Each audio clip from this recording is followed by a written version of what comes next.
This is my mini course on Christian apologetics.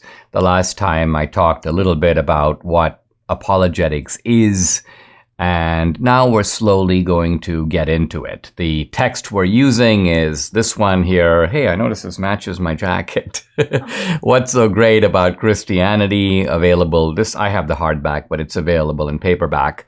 And you might consider getting all my 3 apologetics books. This one, What's So Great About Christianity, also Life After Death, also in paperback, and the third one, What's So Good About God. That one, by the way, deals with God and suffering.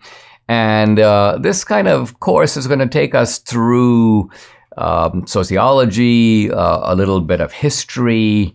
It's going to take us through a basic understanding of science. Don't worry. In all these things, philosophy, I presume you're very intelligent, but you don't know anything about the subject. And so my job is to explain what's going on in a manner that you can easily grasp and understand and put the pieces together. And this is a case where we're covering a topic that is not simply sort of theoretical or about the world out there. It's about us. It's about our own lives and living deeper and more fulfilled lives, giving us a taste of the sublime, what I later call in the book a foretaste of eternity. Now, let's begin by talking, in a sense, observationally or sociologically about what's going on with Christianity. And if you look around the world, you see something kind of startling, and that is that Christianity is doing worldwide pretty well.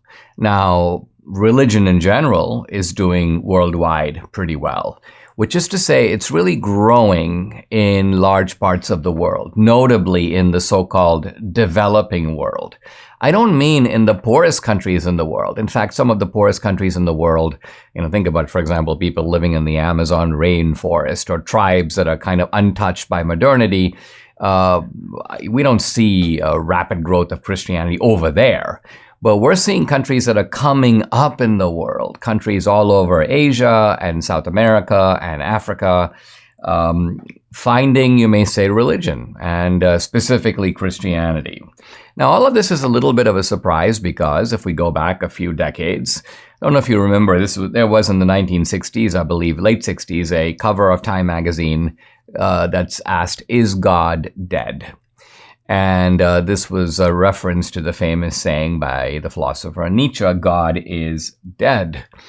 And it's turned out not to be true. Well, Nietzsche's dead, but God, in a sense, is not dead, which means that we are seeing almost a comeback story in the 21st century of God. Now, if God is back, you might say, well, I don't really see it, Dinesh, and you may not see it. And the reason you don't see it is partly because you live in the wrong neighborhood. By which I mean, if you live in certain parts of, let's just say you live in Boston or you live in New York City, you go into one of the very nice churches or cathedrals, and you notice it's kind of empty. You've got some tourists mulling around, you've got some gray-haired people there, you see a lot of empty pews.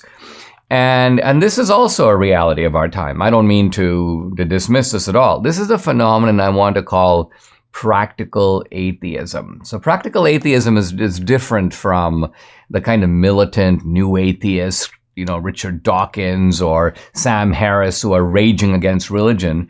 Practical atheism is actually a far more widespread phenomenon. And it covers some people who would consider themselves atheists. It covers some people who consider themselves agnostic. And here's the weird thing. It even covers some people who would call themselves Christians. Why? Because these are nominal Christians. They're Christians whose Christianity doesn't really matter to them. They might show up once a year for social reasons to church, but you can't really call them Christians because the Christianity hasn't really sunk in very deep. Another way to look at it is these are people who live as if God did not exist. That's kind of a way to think about it. And it's kind of a good question to pose to yourself is, do I live as if God did not exist? And if so, you fall into this category. This is the category of a practical atheism. And in America, in Western society, you do have a lot of this. But this is occurring in pockets of the world. If you look at the world as a whole, the spinning globe, we are seeing a global revival of religion. It's happening, by the way, on every continent.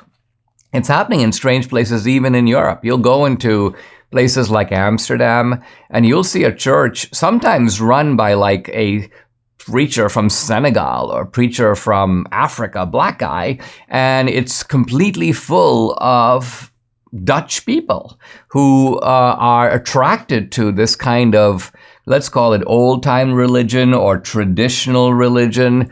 And we're seeing this revival occurring, and I'll go into it in more detail tomorrow.